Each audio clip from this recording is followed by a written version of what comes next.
And talking about the cyber brings us to the Trump presidency. And um, I really don't want to shortchange you here, but there's very few specifics that we know.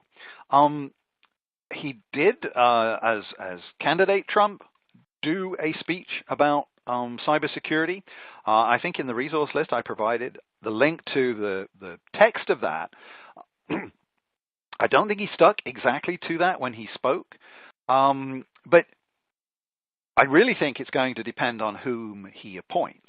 And we recently saw that Carly Fiorina might be in line for Director of Intelligence. That would be interesting. I think there are a couple of issues that worry me, and not just about this president, but politicians in general. They don't tend to distinguish, to my mind, enough between the national defense aspect and keeping, foreign powers at bay from a cyber perspective and cyber crime. There's still not enough focus of resources and prioritizing of the fight against cyber crime. The things we've been talking about, ransomware, the ongoing problem of all kinds of information theft and resale, account fraud, stealing of bank credentials, and so on. We need to if we can, apply pressure in that space. Hey, incoming administration, look at this cybercrime problem. If you want to make friends with the business community in America, arrest a lot of cyber criminals and not bit players. Oh, that's a good pun.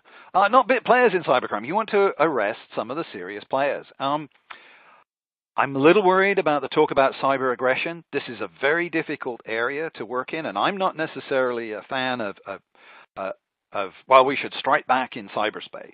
I think I think that's very tricky to do right. I'm certainly opposed to the deployment of malicious code for any purpose. I think malicious code is kind of the chemical warfare of cyberspace. So I think we need really cool heads and clever heads working on how we deter foreign powers in that national defense aspect of the cyber problem.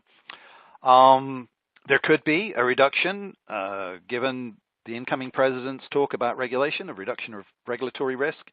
And maybe, yes, if the economy takes off, the stock market's certainly doing well, could that fund more cybersecurity?